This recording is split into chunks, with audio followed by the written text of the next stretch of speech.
अस्सलाम वालेकुम जी, मैं हूँ मामा शजाज। आप मुझे देख रहे हैं मेरे यूट्यूब चैनल के ऊपर और आज जिन ड्रामों के ऊपर मैं बात कर रही हूँ वो हैं हमारे फेवरेट रमदान ड्रामाज यानी इश्क जलेबी, ताना बाना और चुपके चुपके। और आज मैं उनकी फर्स्ट से लेके 7th 8th एपिसोड्स तक का रिव्यू और रिकैप करूँगी।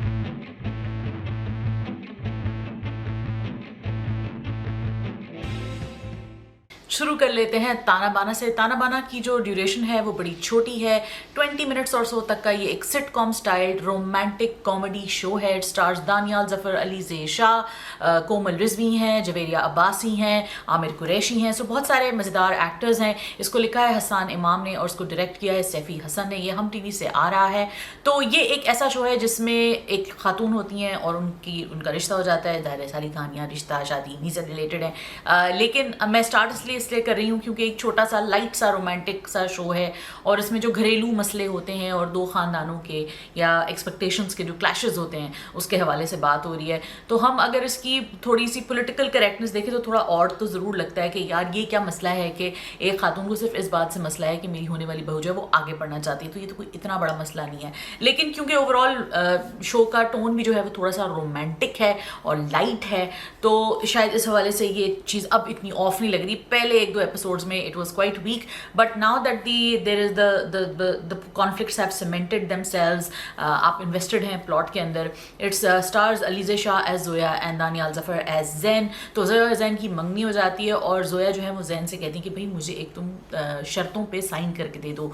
तो मगरबी मुल्क में इसको प्री नप्चुअल एग्रीमेंट कहा जाता है और हमारे यहाँ इसको एक प्यारा सा रोमांटिक सिटकॉम कहा जाता है। सो एक लाइट फॉर्म में इन्होंने ये चीज़ की है। जो जैन की फैमिली होती है बड़ी क्लोज नेट सी फैमिली है और जो जैन की वालदा हैं 10 प्लेट बाय जवेरिया बासी, वो घर के सारे काम करती हैं। उनको इस चीज़ से बड़ी वो अपसेट होती हैं कि क्यों जैन ने उससे ये लड़की से ये वादा किया है कि वो शादी के बाद पड़ेगी। शादी हो जाती है तो रिसेंट एपिसोड में हमने देखा है कि जैन कोशिश करता है कि घर में सारे हाथ बटाने के लिए, which is again I am like ये तो इतना कोई बड़ा प्रॉब्लम नहीं है। लाइक आप बावर्ची हायर कर लें, जो कि उनके जैन के जो फुप्पा हैं played beautifully by Hasan Noman, वो सजेस्ट भी करते हैं। तो भाई इतना बड़ा मसला है तो फुप्पा जो है जो सजेशन इतनी अच्छी दे रहे हैं वो सब मान क्यों नहीं लेते। लेकिन ये वही बात है कि ये तो लॉजिकल प्रॉब्लम्स हैं। तो एक लाइट से कॉमेडी शो में आप इस तरह के लॉजिकल प्रॉब्लम्स बहुत ज़्यादा ढूंढेंगे तो आपको मज़ा नहीं आएगा। Beautiful looking people, Daniyal Zafar and Alizeh Shah and also very good actors. So that's like सोने पे सुहागा and that's all of this is making the show बेरेबल। Because अगर ये कोई बहुत ही बुरे एक्टर्स होते या बहुत ही इतने कोई हमें अपीलिंग ना लग रहे होते तो शायद हमें बिल्कुल मज़ा ना आता ये शो देखने में। So once again it's a light comedy show. मैं इसलिए बार बार ये बात कह रही हूँ क्योंकि ये बात अगर हम याद रखेंगे या अगर हमें ये वेन में हम आ गए हैं तो हमें ये इस तरह के प्लॉट्स में हम खुद इन्वेस्टेड हो जाएंगे जो उनकी फैमिली के मसले हैं, which I am now invested in. So मुझे भी अब बड़ा मज़ा आ रहा है। फर्स्ट 2 एपिसोड मुझे इतनी प्रॉमिसिंग नहीं लगी थी, लेकिन कुछ छोटे छोटे जुमले हैं, कुछ छोटे छोटे एलिमेंट्स हैं जो इतने अच्छे हैं।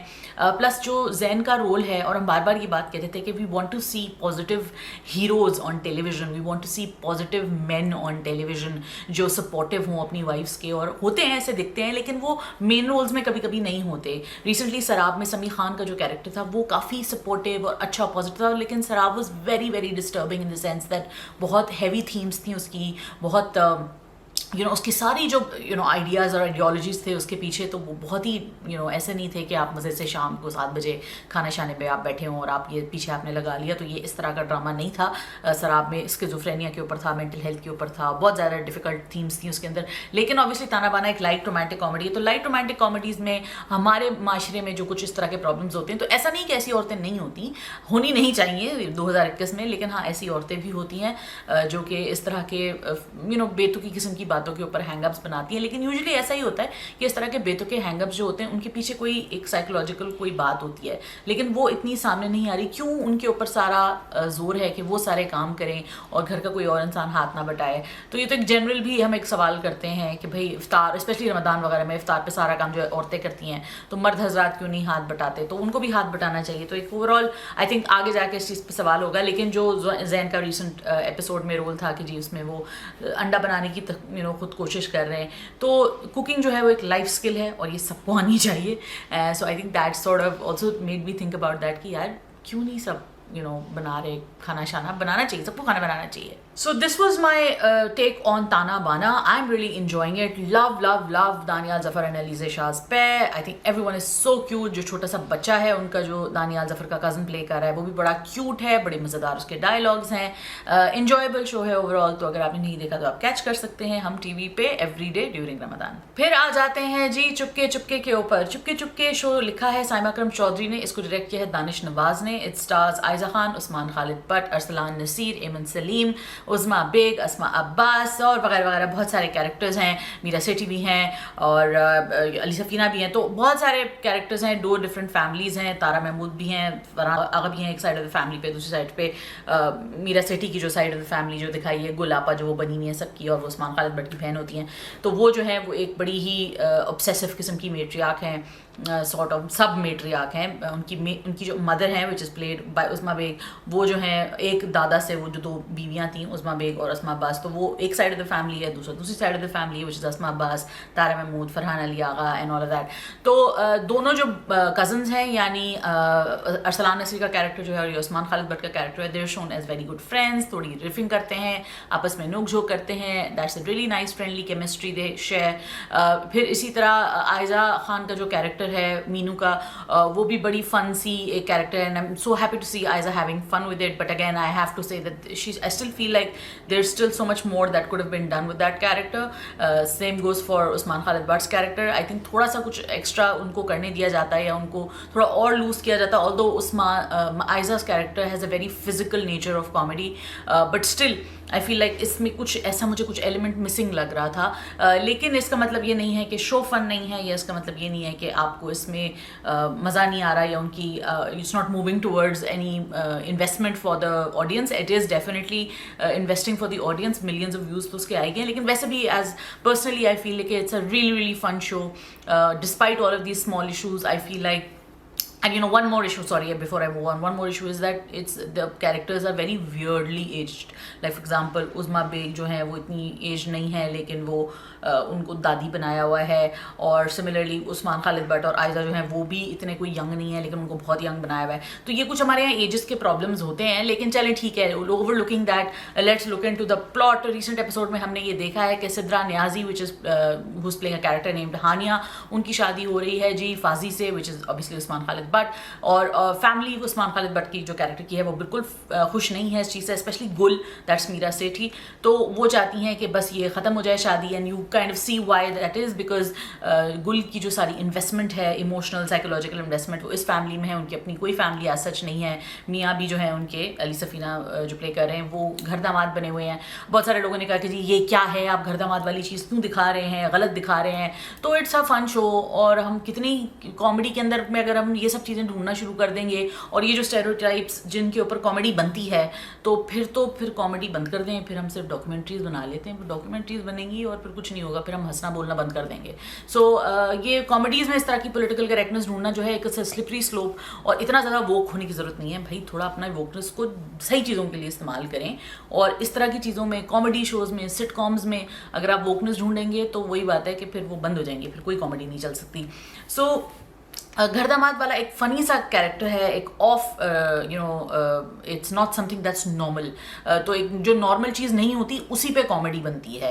और ताना बाना में भी जो घर दामाद का रोल है वो थोड़ा ज़्यादा सेंसिटिवली लिखा हुआ है, आई एग्री. लेकिन ये कि फिर भी वो एक फ़नी एलिमेंट के तौर पे डाला गया है, और उस पर भी जोक्स और रिफ्स क्रैक होते हैं. तो इसलिए इस तरह की जो चीज़ें होती हैं, इस तरह के जो जुमले क्रैक किए जाते हैं, साइमा अकरम चौधरी हो गई या हसन इमाम भी हो गए, या और भी कोई भी कॉमेडी राइटर हैं, वो जब तक किसी ह्यूमन एबरेशन के ऊपर अगर कोई कमेंट नहीं करेंगे तो वो कॉमेडी नहीं लिख सकते. सो अगर किसी को इतना इतराज़ है तो फिर वो खुद ट्राई कर ले. कॉमेडी लिखना सबसे मुश्किल काम है, कॉमेडी लिखना. और आजकल के 2021 के कैंसल कल्चर के बीच में तो कॉमेडी लिखना तो मेरे ख्याल से it's more difficult then even creating a documentary. मतलब मुझे लगता है डॉक्यूमेंट्री और सिटीजन जर्नलिज्म तो सब कर लेते हैं, लेकिन कॉमेडी लिखना बहुत मुश्किल काम है. Because there is somebody out there जो कि ऑफेंड होने के लिए बैठा हुआ है. जैसे ही आपने कुछ कहा और धड़ से उसने ऑफेंड हो जाना है. Anyway, so coming back to the show, ये जो शादी है वो गुल नहीं चाहती कि वो हो जाए, और फिर उस्मान खालिद भट्ट का character which is obviously not very happy with this, and then we have बीच में एक सब प्लॉट भी चल रहा है कि जो है अरसलान नसीर और उस्मान खालिद भट्ट की छोटी बहन का I don't remember the name of the character, but Arsalan Naseer का जो एक अपना साइड प्लॉट चल रहा है रोमांस का. It's really nice, he is a really good actor, really promising. ये नए लॉट ऑफ एक्टर्स जो हैं, I am really happy to see them. Momin Saqib हो गए, उमर आलम हो गए, अरसलान फैसल हो गए, अरसलान नसीर हो गए, तो ये बड़े अच्छे न्यू क्रॉप ऑफ एक्टर्स हैं. हसन मीर हैं, हमजा सुहेल हैं, तो इनके बारे में पहले भी बात कर चुकी हूँ कि I am glad to see these new boys including like Daniyal Zafar also, कि ये नए बच्चे आ रहे हैं और ये नए फेसेस टेलीविजन को मिल रहे हैं. That's really great. तो अब ये एक खिचड़ी सी बन गई है सारे प्लॉट की और सारे कैरेक्टर्स की, लेकिन मज़ा फिर भी आ रहा है क्योंकि ये एक लाइट सा शो है, जुमले बड़े मज़े के हैं, साइमा अकरम चौधरी का क्लासिक सुनो चंदा स्टाइल है. So again enjoy it. I don't have a lot of problems with it. I really like it. Ramzan का जो एक शो हमें मिलता है ये, तो इस दफ़ा 3 शोज़ मिले. I am gonna move on to Ishq Jalebi now, but what I love is that the comedy is being received so well by the rest of the normal people in the world, and ये भी चीज़ important है कि हमें इस तरह के shows पूरे साल दिखाने चाहिए. ये हम सिर्फ रमज़ान का क्यों वेट करें कि हमें कोई अच्छा मज़ेदार शो, और इसकी मज़ेदार शोज़ की वजह से मैंने बाकी सीरियस शोज़ देखने थोड़े कम कर दिए हैं. And it's so light, it's so fun. मतलब बंदा टेंशन में बैठा हुआ है, काम की टेंशन, घर की टेंशन, बच्चे बीवी ख़ानदान भाई बहन दोस्त, ये सारे टेंशन को हटा के मैं और टेंशन नहीं देखूँ, तो मुझे ज़्यादा मज़ा इसमें आया कि मैं कोई मज़ेदार सा शो देखूँ. बजाते हैं इश्क जलेबी के ऊपर. I have left the best for the last. Ish Jalebi is my favorite show in all of the Ramadan offerings. Ish Jalebi stars Madiha Imam and Bahaj Ali in key roles as Basim and Bela. It's written by Saima Akram Chaudhary and it's directed by Sayyid Wajahat Hussain, who also directed Khuda aur Mohabbat. इसमें नूरुल हसन रिजवी हैं जो कि मेरे favourite character हैं पूरे show में. उनकी lines मेरी फेवरेट हैं, उनकी डिपिक्शन मेरी फेवरेट है. फिर हिना ख्वाजा बयात हैं जो उनकी बेगम प्ले कर रही हैं. रिसेंट एपिसोड्स में एंट्री हुई है इरसा गज़ल, विच इज़ उनकी एक कज़न भी हैं और उनकी भाभी भी हैं, और उनके भाई की विच इज़ सदाकत, और उनके वो कनाडा से वापस आए, it's played by Kashif Mahmood. उनके एक बेटे भी साथ आए हैं, Vicky, which is played by Syed Usama. तो ये सब वापस आए हैं कनाडा से. कोरोना वायरस को भी मेंशन किया उन्होंने कि जी एक पेंडेमिक जो है इट्स ऑन इट्स वे, और बताया जा रहा है कि देखिए जी चाइना में ये वायरस आ रहा है. तो आई थिंक वो शुरू का पीरियड है, और फिर आगे जाके आई थिंक वो होपफुली इसको और एड्रेस करेंगे, क्योंकि मेंशन तो उन्होंने कर दिया है. तो ऑब्वियसली जब कोरोना आया था उसके बाद जो लॉकडाउन वो सब चीज़ें शुरू हुई थी, तो आई थिंक उसमें इसको मेंशन किया जाएगा. बीच में एक छोटा सा कैरेक्टर मरीम नफीस का आया था, वो वाज प्लेइंग हिना, एक ऐसी लड़की जो कि बासिम के साथ पेपर मैरिज करके बासिम को कनाडा लेके जाने वाली थी, लेकिन उस लड़की ने टीका लगा दिया ख़ानदान को, घर की चीज़ें चुरा के चली गई. और जो अरसा गज़ल का कैरेक्टर है सजो, वो ब्लेम कर रही थी सबको कि जी मेरा जो है बैग यहाँ पे किसी ने इधर उधर कर दिया. कंस्पिरेसी थ्योरीज बन गई थी. तो आगे जाके जो है ऑब्वियसली पता चलेगा कि क्या हुआ है. बेला जो है वो बासिम से मोहब्बत करती है, लेकिन बासिम जो है बेला से मोहब्बत नहीं करता. उसके दिमाग में सिर्फ बाहर जाना सवार है, और विकी जो है वो क्लियरली दिख रहा है कि वो बेला में इंटरेस्टेड है. तो ये तो एक छोटी सी रोमांटिक स्टोरी चल रही है. But what I love about Ishq Jalebi is that romantic light comedy के अंदर बहुत इन डेप्थ कॉन्फ्लिक्ट्स हैं और बहुत ही मज़ेदार किस्म के पर्सनैलिटी टाइप्स हैं जिनको आप अपने आसपास देखते भी हैं, और एक लाइट तरीके से ही इन तमाम पर्सनैलिटीज़ और इन कॉन्फ्लिक्ट्स को डील किया जा रहा है. तो किसी को इग्नोर नहीं किया जा रहा. लेयर्स को भी एक ट्रीटमेंट जो मिला हुआ है, कैरेक्टर्स के लेयर्स के जो ट्रीटमेंट मिला हुआ है वो लाइट और इंटरेस्टिंग है, और वो कभी कभी डार्क और डीप भी हो जाता है. कि फॉर एग्जाम्पल जो एक फादर का कॉन्फ्लिक्ट होता है कि मेरे बच्चे मुझे छोड़ के चले गए हैं, beautiful character bye Kabir Khan जो उन्होंने टेक लिया है इसके ऊपर, लेकिन ये कि वो कैरेक्टर और वो जो उनकी रिजेंटमेंट है अपने बच्चों के लिए वो भी आपको दिख रही है कि जी वो माफ़ नहीं करना चाहते अपने बेटे को कि जो उनको छोड़ के इतनी दूर चला गया. और फिर वो जो एक अमेरिका या कनाडा रिटर्न जो हमारे ख़ानदान के अंदर जो स्टेरियोटाइप्स होते हैं वो भी बड़े एक मज़े का स्टेरियोटाइप है, विच इज़ वेरी रियल. बड़े शैलो होते हैं, उनको दिखाना होता है कि उनको बड़ी अंग्रेज़ी आती है, वो अपने पैसे से लोगों को बड़ा शो ऑफ करते हैं.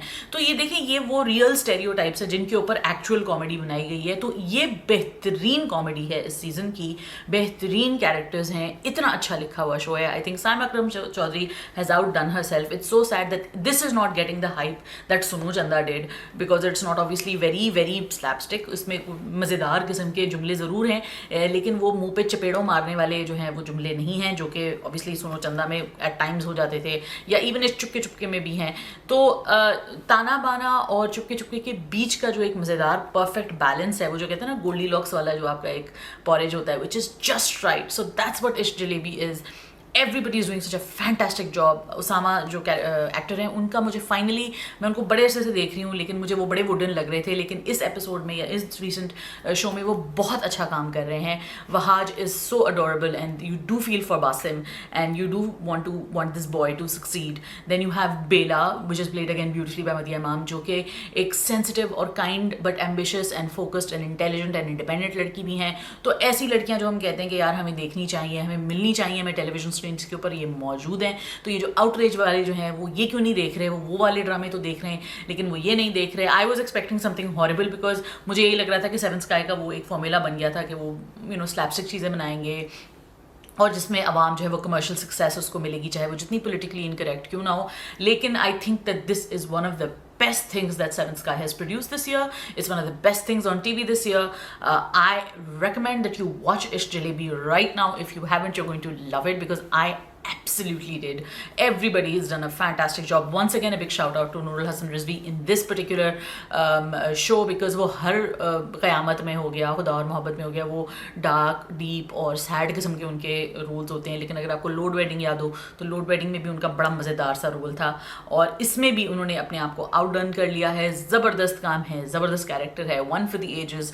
Do check out Ishq Jalebi. Let me know what else you guys are seeing. अपने कमेंट सेक्शन में, मेरे कमेंट सेक्शन में अपने कमेंट ज़रूर दीजिएगा, लाइक कीजिए, कमेंट कीजिए, सब्सक्राइब कीजिए और आप मुझे बताइए कि आप कौन से शोज़ देख रहे हैं इस वीक, आपको कौन से शोज़ सबसे अच्छे लगे। रिव्यू से आप अग्री करते हैं, डिसएग्री करते हैं। बहुत सारे लोगों ने मुझसे डिसएग्री किया कि नहीं जी ये आपको कैसे पसंद आ रहा है, तो इसमें क्या अच्छा क्या है और ये नहीं। तो देखिए जी, रिव्यूज़ जो होते हैं वो हर बंदे के डिफरेंट होते हैं। आपका रिव्यू मेरे रिव्यू से बिल्कुल डिफरेंट होगा और होना भी चाहिए, लेकिन क्वालिफाइड होने चाहिए ओपिनियंस। तो अगर मैं कोई बात कर रही हूँ या मैं किसी वजह से कर रही हूँ तो मैं उसको जस्टिफाई भी करती हूँ और मेरा एक बैकग्राउंड भी है। तो आप अगर कोई बात करें तो ज़रूर फीडबैक ज़रूर दीजिए, मगर ये ज़रूर जानिए कि कोई और बंदा अगर कोई बात कर रहा है तो उसकी क्या बेसिस है, वो किस वजह से और क्यों बात कर रहा है और आप क्यों बात कर रहे हैं। हो सकता है आप फ़ैन हैं, हो सकता है आपको कोई पसंद है, हो सकता है आपका कोई बायस है। तो उम्मीद है कि हम सब जो है इन चीज़ों के ऊपर गौर करेंगे। बिल्कुल लाइक कीजिए, कमेंट कीजिए, सब्सक्राइब कीजिए और अपना ख्याल रखिए, अपनी जान, हाथ, माल से दूसरों को महफूज रखिए। खुदा हाफिज़।